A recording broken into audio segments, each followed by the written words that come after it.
Okay, Storage 2020. You might be getting used to seeing this around now, this logo.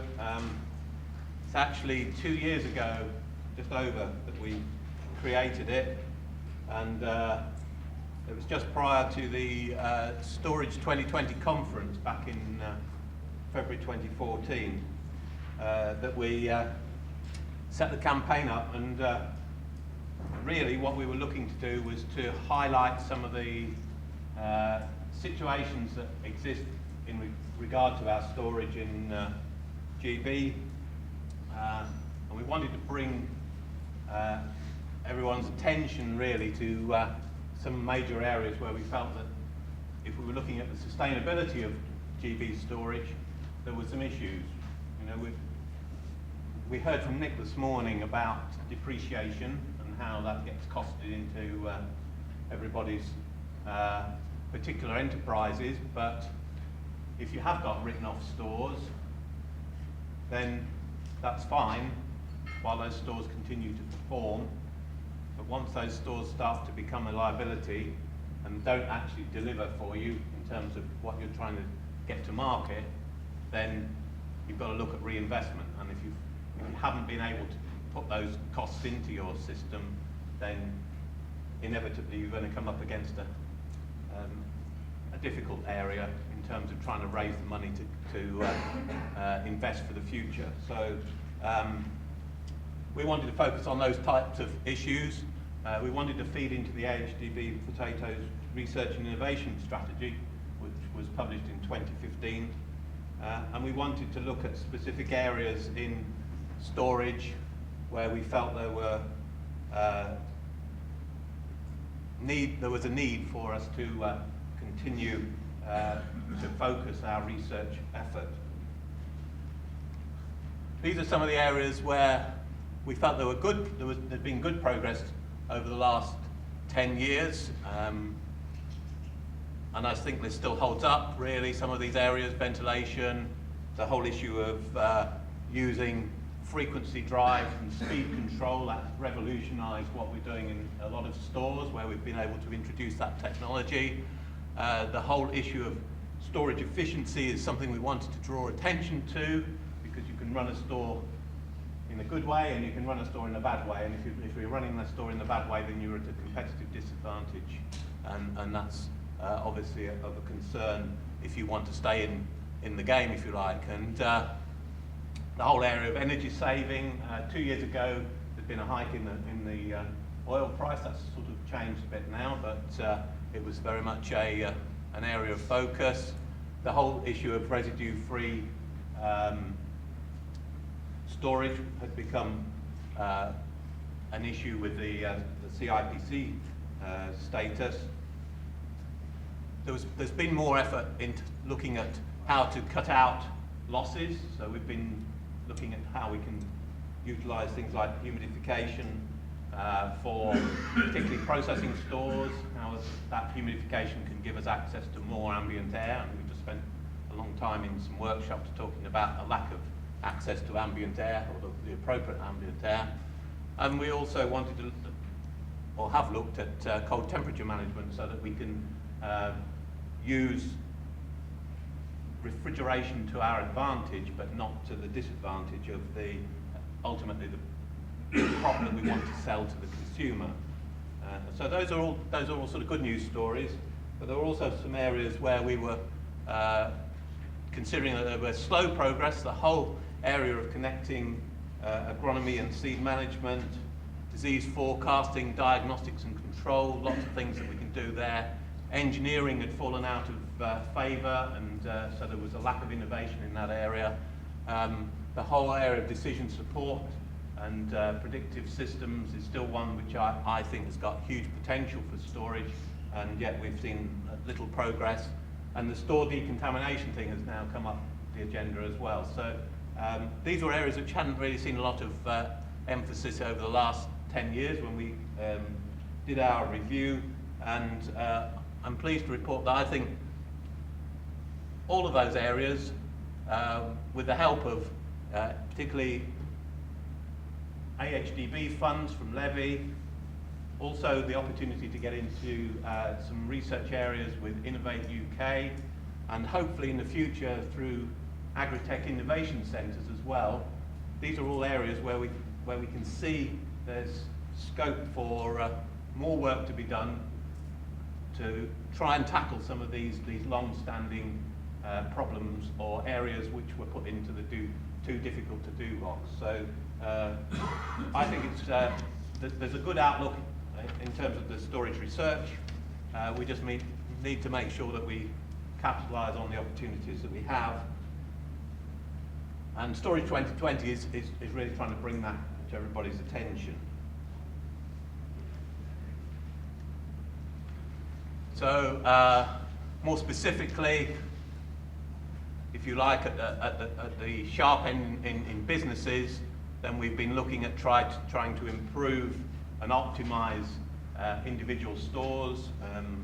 We've been aiming to try and get everybody up to speed by 2020. That was the objective in the first place.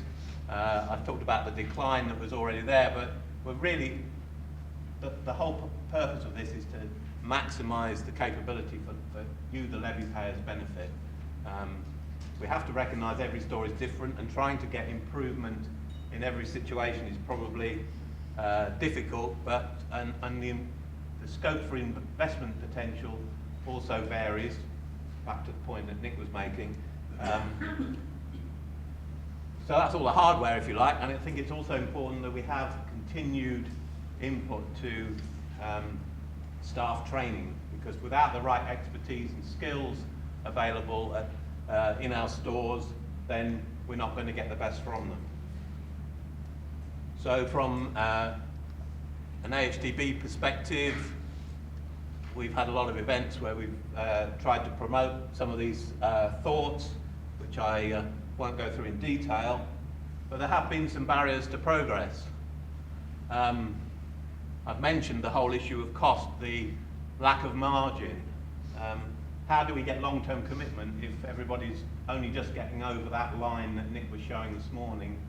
By the time they get to June and have been below the line all the way through there, that's not very helpful. So we need to try to get our systems to a point where we're not so marginal, if you like, on margin.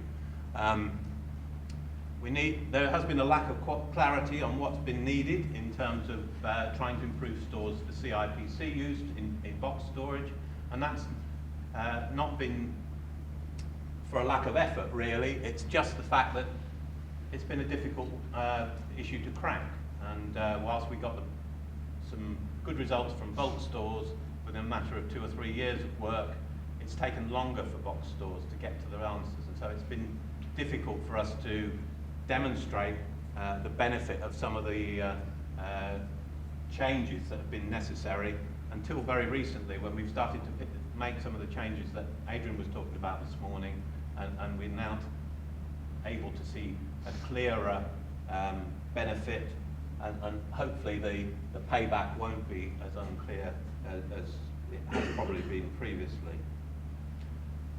I've mentioned the oil price reduction, so that may have taken the pressure off, but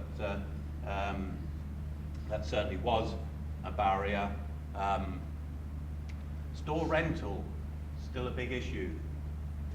We want improvement on stores. Tenants are inevitably reluctant to spend on stores they don't own, but then if the long-term prospects aren't good, then are the landlords reluctant to spend as well? I guess the answer to that is yes. So how do we square that circle? That's quite a difficult challenge. All comes down to confidence. And I would generally say that stores have always been given low priority in the investment league, if I can put it that way.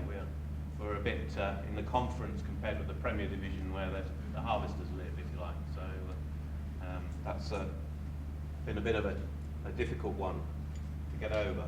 But there are lots of incentives for progress. We can make use of all those new tools, such as fan speed control. There is a lot of potential for closer control than we've already got. We can certainly make better use of airflow.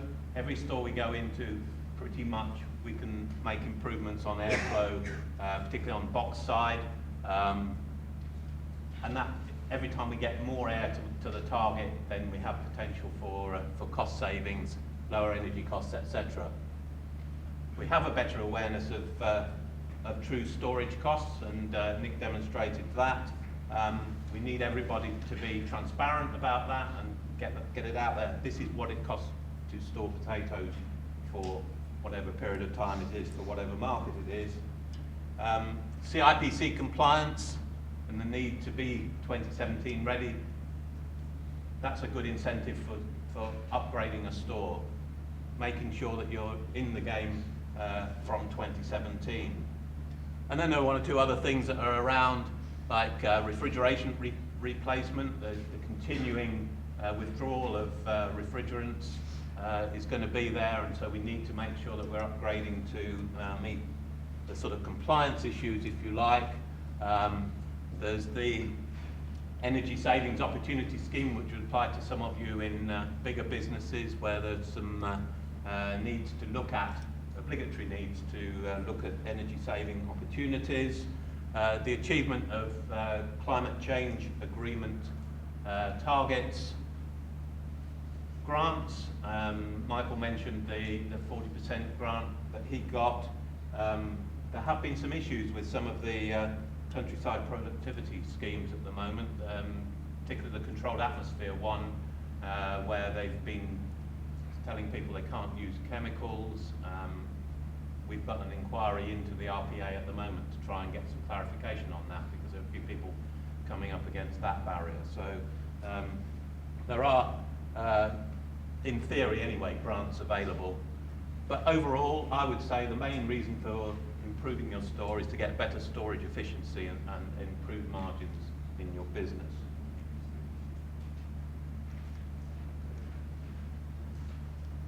Be 2017 ready, bears repeating that we need to make these changes and be able to bring in slow speed fans with or without inverters, because not every system needs an inverter, and we need to be able to get ourselves lined up for that 36 gram limit in 2017. As part of the work we did for Be 2017 Ready at Harrogate, we did a survey, and there's some useful spin-off information that we got from this survey that I just want to share with you. This was in terms of changes in storage. 62 valid surveys here, just showing where people had been working on their stores, at least on the left-hand side of this anyway. So changes in ventilation had occurred in 60-odd% of stores in the last 3 years.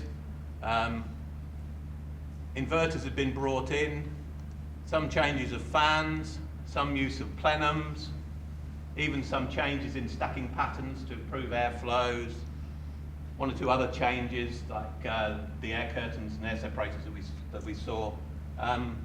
So the good news is that there's a lot going on out there in the industry in terms of changes. New stores even, like Michael,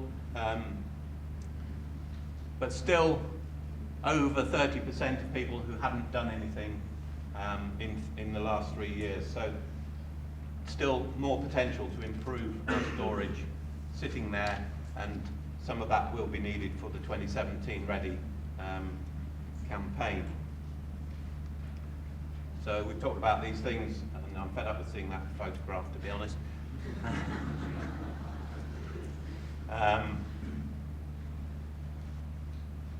Driving change in storage.